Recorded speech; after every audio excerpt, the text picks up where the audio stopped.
Assalamualaikum warahmatullahi wabarakatuh.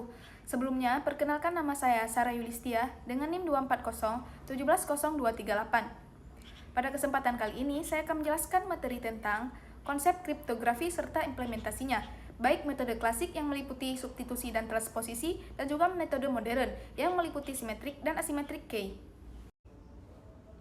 Pada materi kali ini, ada dua pembahasan penting yang harus dibahas. Yang pertama, apa saja konsep dasar kriptografi, dan yang kedua, bagaimana cara mengimplementasi kriptografi tersebut. Pada pembahasan pertama, yaitu konsep kriptografi. Yang pertama ada pengertian dan sejarah kriptografi. Pada poin pertama, apa itu definisi dasar kriptografi? Kriptografi adalah ilmu yang mempelajari teknik penyandian pesan untuk mengamankan informasi dari pihak yang tidak berwenang. Yang kedua, apa itu sejarah awal kriptografi? Yaitu berawal dari peradaban Mesir kuno sekitar 1900 SM dengan hieroglif, berkembang melalui peradaban Yunani dan Romawi untuk berkomunikasi militer. Yang ketiga, kriptografi abad pertengahan, yaitu periode ini ditandai dengan pengembangan cipher, substitusi, dan transposisi sederhana oleh ilmuwan Arab dan Eropa untuk komunikasi diplomatik. Dan yang keempat, era mesin kriptografi, yaitu dimulai dengan Enigma pada Perang Dunia II, menandai transisi dari metode manual ke mekanis dalam penyandian pesan rahasia. Yang kedua, metode klasik transposisi. Ada beberapa poin penting dari metode klasik transposisi. Yang pertama, pengertian transposisi. Pengertian transposisi adalah metode kriptografi klasik yang mengubah posisi karakter dalam pesan tanpa mengubah karakter itu sendiri, mengacak susunan berdasarkan aturan tertentu. Poin kedua, ada jenis-jenis transposisi, yaitu mencakup transposisi kolumnar, relevance, Roth-Cipher, dan Minkowski, yang masing-masing memiliki teknik pengacakan posisi karakter berbeda. Pada poin ketiga ada transposisi kolumnar, yaitu menuliskan pesan dalam baris dan kolom, kemudian membaca ulang berdasarkan urutan kunci, menciptakan ciphertext dengan pola tertentu. Dan poin keempat ada relevance cipher, yaitu menuliskan pesan dalam pola zigzag dengan jumlah baris tertentu, lalu membaca hasilnya baris per baris untuk mendapatkan ciphertext. Yang ketiga ada metode klasik substitusi. Ada beberapa poin penting dari metode klasik substitusi. Yang pertama ada pengertian metode substitusi. Pengertiannya adalah teknik kriptografi klasik yang mengganti setiap karakter teks asli dengan karakter lain berdasarkan aturan penggantian tertentu. Dan yang kedua ada jenis-jenis substitusi.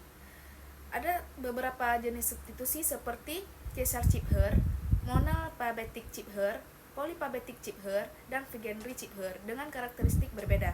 Dan yang ketiga ada Caesar-Cipher, yaitu teknik substitusi sederhana yang menggeser setiap huruf dengan alfabet sejumlah posisi tetap, diciptakan oleh Julius Caesar untuk komunikasi militer.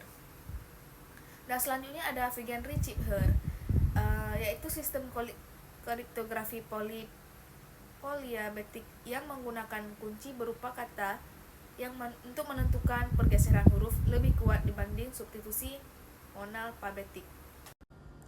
Pada pembahasan kedua yaitu implementasi pada kriptografi modern. Yang pertama ada kriptografi kunci simetris. Ada 4 poin penting dari kriptografi kunci simetris. Yang pertama, pengertian kriptografi kunci simetris. Pengertiannya adalah menggunakan kunci yang sama untuk proses enskripsi dan deskripsi data dan membutuhkan kerahasiaan kunci bersama.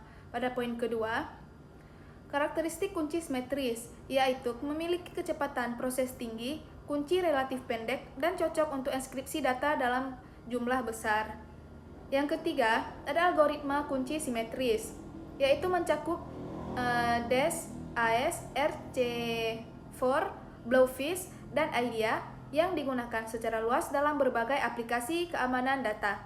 Dan poin keempat, ada keamanan kunci simetris, yaitu keamanan bergantung pada kerahasiaan kunci, panjang kunci, dan kompleksitas algoritma yang digunakan untuk melindungi data. Yang kedua, ada kriptografi kunci asimetris. Ada 4 poin penting dari kriptografi kunci asimetris. Yang pertama ada pengertian kriptografi kunci asimetris. Pengertiannya yaitu sistem kriptografi yang menggunakan sepasang kunci berbeda atau publik dan privat untuk enskripsi dan deskripsi data, memberikan keamanan tingkat tinggi.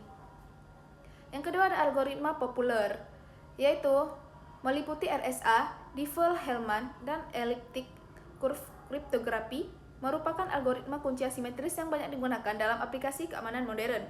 Yang ketiga ada prinsip kerja, yaitu pengirim menggunakan kunci publik penerima untuk enskripsi, sementara penerima menggunakan kunci privatnya untuk deskripsi pesan. Dan yang keempat, kelebihan dan kelemahannya. Adapun kelebihan dan kelemahannya adalah menawarkan keamanan tinggi dan manajemen kunci efisien, namun memiliki kekurangan berupa proses komputasi yang lebih lambat dibanding kriptografi simetris. Yang ketiga, aplikasi dalam keamanan data. Yang pertama ada enskripsi data pribadi, yaitu implementasi kriptografi untuk melindungi data pribadi seperti informasi keuangan, kesehatan, dan identitas dari akses tidak sah menggunakan algoritma enskripsi modern. Yang kedua ada keamanan transaksi online, yaitu penggunaan protokol SSL atau TLS dengan kriptografi kunci publik untuk mengamankan transaksi perbankan dan e-commerce dari serangan man in the middle. Dan yang ketiga ada tanda tangan digital, yaitu penerapan kriptografi asimetrik untuk autentikasi dokumen elektronik yang memastikan integritas data dan non-repudiation dalam komunikasi resmi. Dan yang keempat ada secure messaging, yaitu aplikasi enskripsi end-to-end menggunakan kombinasi kriptografi simetris dan asimetris untuk menjamin kerahasiaan pesan dalam aplikasi komunikasi. Cukup sekian dari saya tentang penjelasan kriptografi.